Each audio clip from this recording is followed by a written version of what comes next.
Welcome back to Thimbleberry U. I'm John Jagay, joined as always by Amy Walls from Thimbleberry Financial. Hello, Amy. Hi, Jag. So today we're doing first in a two-part series. We're talking about something that might sound a little gimmicky, but it's actually not. Gamifying your savings. If you're someone who's making good money but feeling a little stuck or maybe even uninspired when it comes to saving more of it, this one is for you. Yeah, Jag, I'm excited about this topic too.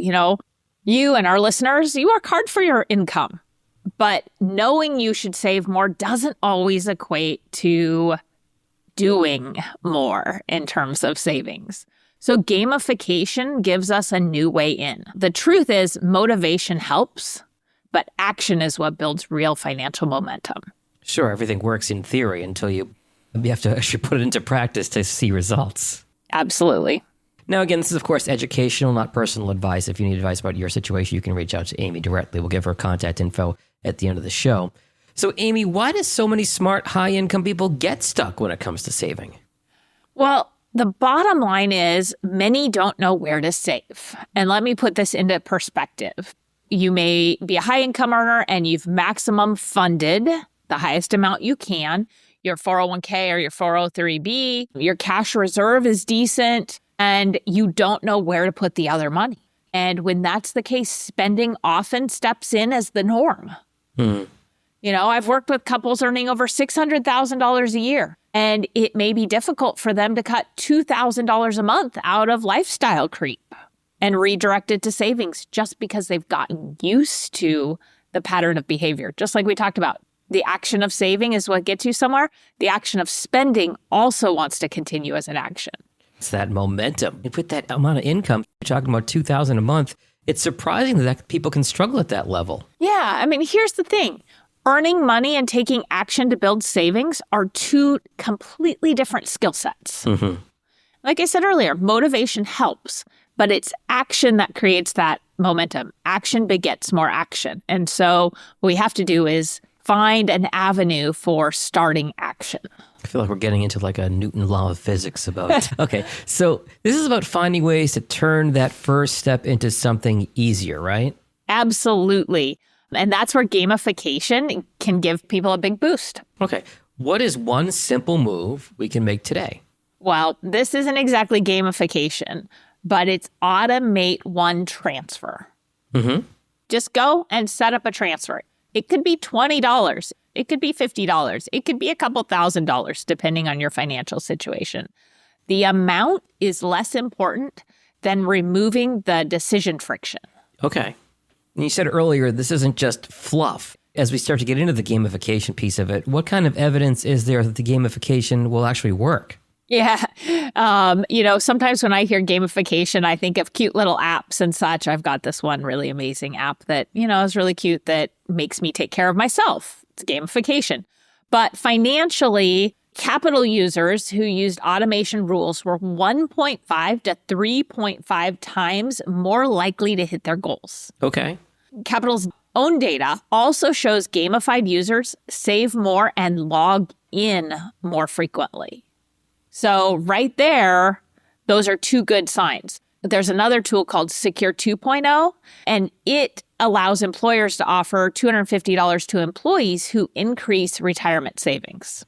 So another way to gamify. I want to go back to the point you made a second ago, Amy, about logging in more often. That's the gamification piece of it, because it's like, oh, I can look and see the results. It's like getting coins in Mario or whatever it is. Like even the interest-bearing savings account that I opened a couple of years ago, I'm logging in more often to see how much interest I'm getting every month. So that makes total sense. You're going for the dopamine hit.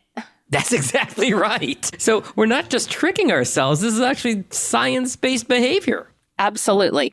All right. So can you give me an example of how this will play out in real life, Amy? Yeah. We all know people who are pretty debt averse. Mm-hmm. Great habit or belief. So I'm thinking of a couple who was very debt averse and previously had success paying down large amounts of debt. They paid down the debt pretty rapidly and now are debt averse. Now, as higher income earners, they're having a hard time saving because then they had all this free cash flow. It became part of lifestyle. Yeah. And so in their financial planning, we have found they need to save more. But to save more, you have to cut expenses if you're spending the money already. And where a lot of people get frozen is thinking, I need to look at my expenses and I need to reduce my expenses before I save more. That can happen depending on where your expenses are. But basically, they said, yes, we agree. We need to cut expenses. We need to save more. They couldn't get traction around looking at their expenses to make decisions. So instead, I said, gosh, if you need to save this much over the next year, treat it like a credit card debt. Huh.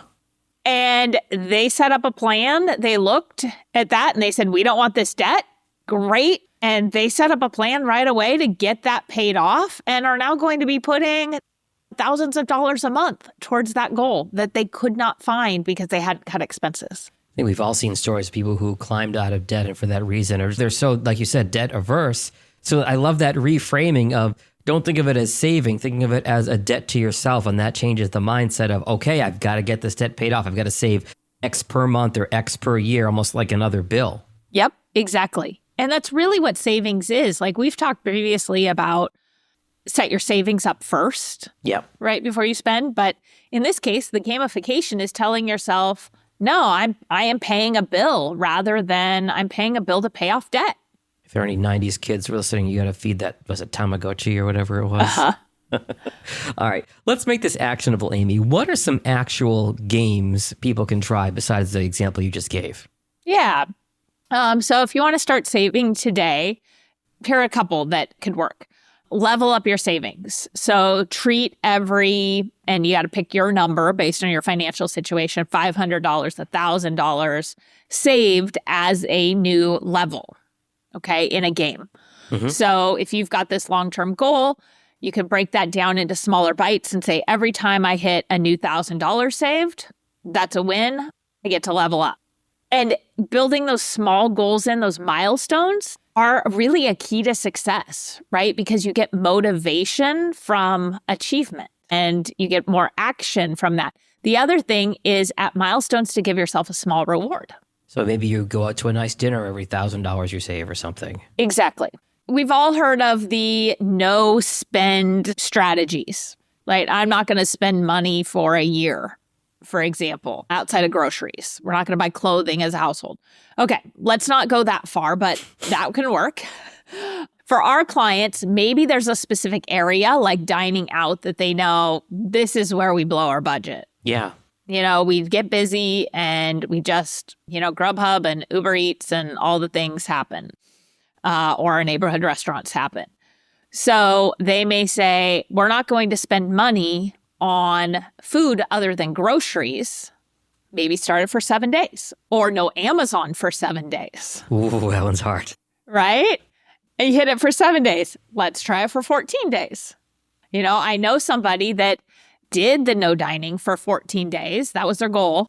Quickly became a month. They just kept going with it. What do they say? It takes like 28 days to form a habit. I think it's 21.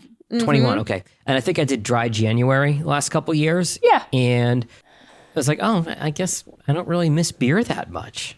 Exactly. It's amazing once you get in the habit what happens.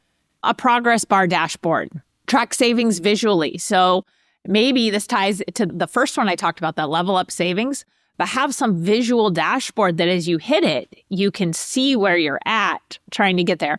I happen to like putting things like that on the refrigerator because everybody eats and it's very visual. Nobody has to know what it is, right? If you have people over, it can be very generic looking, but you get to color it in. I'm thinking of those old school like fundraiser thermometers. Yep. Like, we need so much money for the PTA and the red grows and grows and grows. You're right. Your guests that come to the house don't have to know what that is. That could just be, something your kid drew at school for all they know. Exactly. Roundup quest. Now, some banks have done this on their own, but for each card purchase, round up money into savings. So this one's a little trickier because it takes a little math unless you have a bank that will help you do that and send that into an account. And then I talked about using a savings goal as debt. And I know you asked for different ideas, but I do think this one's a really good one. And so I want to frame it in a slightly different way. It's not that you're paying off a debt, but you're paying a loan to future you. Okay, yeah, we talked about, okay. I am notorious for not budgeting for things coming up. You know, for example, I'm going to a podcast convention this month and I haven't budgeted the hotel and spending money and all that. So if I look at it as I owe that money to my future self, I need to pay it off. That's a good way to look at it. Exactly. Like I owe Jag $3,000 or I owe future Jag, I should say, $3,000 for peace of mind. Yeah. All right. So as we start to wrap up, Amy, give me a takeaway here for our listeners in part 1 of this 2-part series. Since we're talking about gamification, I have all these visuals running through my head. Find a spending category that leaks, you know, like Amazon, like the dining out that I used earlier.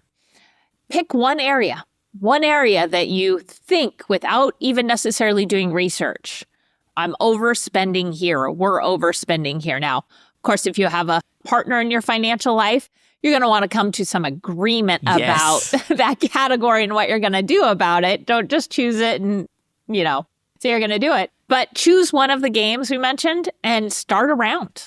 You know, pick a way that you're going to move forward, trying not to spend as much in that category and save that money instead. I like it. And you can also double up, right? I think that's an important thing. You can take a couple of these concepts and put them together to make it more powerful and fit you.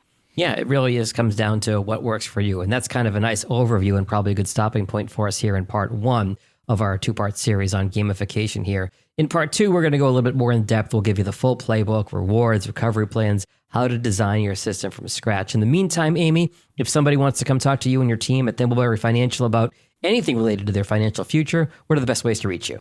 Yeah, they can reach us at thimbleberryfinancial.com or at 503-610-6510. Good stuff, Amy. We'll talk again in a couple weeks. Sounds good.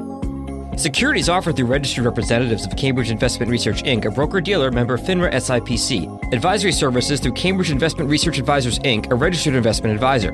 Cambridge and Thimbleberry Financial are not affiliated. Discussions in this show should not be construed as specific recommendations or investment advice. Always consult with your investment professional before making important investment decisions. Securities offered through registered representatives of Cambridge Investment Research, Inc., a broker-dealer member FINRA SIPC.